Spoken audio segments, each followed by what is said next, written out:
আজ আমাদের যাত্রা শুরু পিথোরাগড় থেকে নবীগ্রাম। পিথোরাগড় উত্তরাখণ্ড রাজ্যের পিথোরাগড় জেলায় অবস্থিত। গাড়ি পিথোরাগড় ছাড়াতেই খেলে গেল নীল দিগন্তে মেঘের ম্যাজিক। আঁকাবাঁকা পাহাড়ি পথ আর পাহাড়ের সবুজ বনের হাতছানি। হেমন্তে বয়ে আনে জঙ্গলের শীতল বাতাস। কালীগঙ্গা নদী যেন পথের সঙ্গে সখ্য স্থাপনের অছিলায় পুরো পথটাই বয়ে চলেছে পাশে পাশে। পথে পড়ল এক একটা ছোট ছোট জনপদ, মালপা, রান্তি, ধারচুলা। সন্ধ্যার সময় এসে পৌঁছলাম নবীগ্রামের হোমস্টেতে। পিথোরাগড় থেকে নবীগ্রামের দূরত্ব প্রায় 91 কিলোমিটার।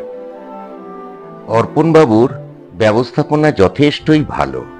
নবীগ্রামের হোমস্টেতে আমাদের দলের গরম পকোড়া ও চা সহযোগে সন্ধ্যাকালীন আড্ডা বেশ ভালোই জমে উঠল।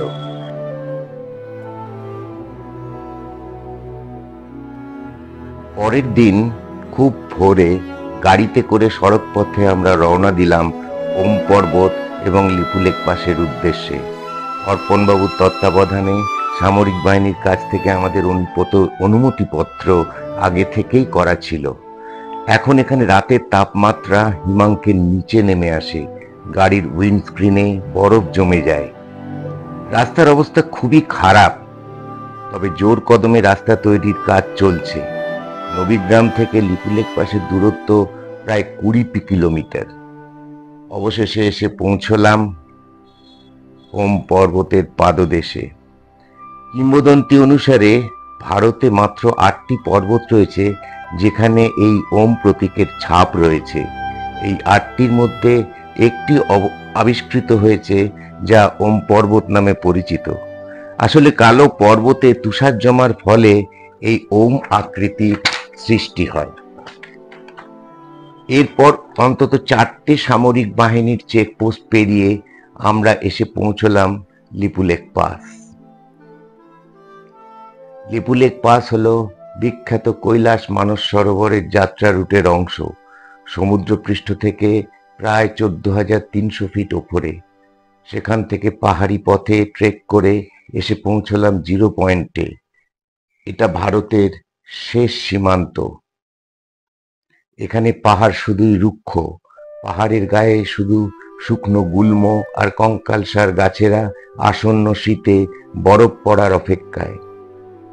জিরো পয়েন্টে হাঁপাতে হাঁপাতে উঠে এসে দেখা পেলাম সেই আরাধ্য দেবতাকে, কৈলাস পর্বত, ভগবান শিবের আর মা পার্বতীর আদি বাড়ি।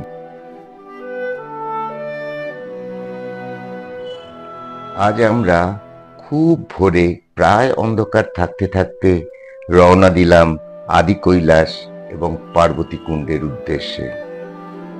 আজ আমরা দেখব আদি কৈলাস এবং পার্বতী কুণ্ড। যতই এগোতে থাকি পাহাড় যেন তত কাছে চলে আসে।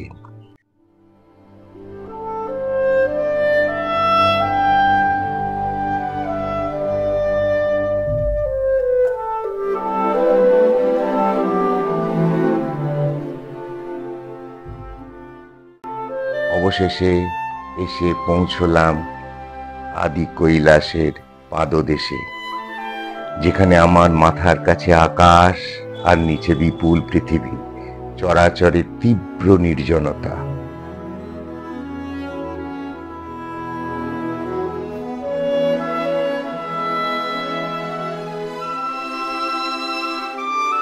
এরপরে আমাদের গাড়ি আবার এগিয়ে চলল রুক্ষ পাহাড়ি পথ ধরে, উদ্দেশ্য পার্বতী কুণ্ড।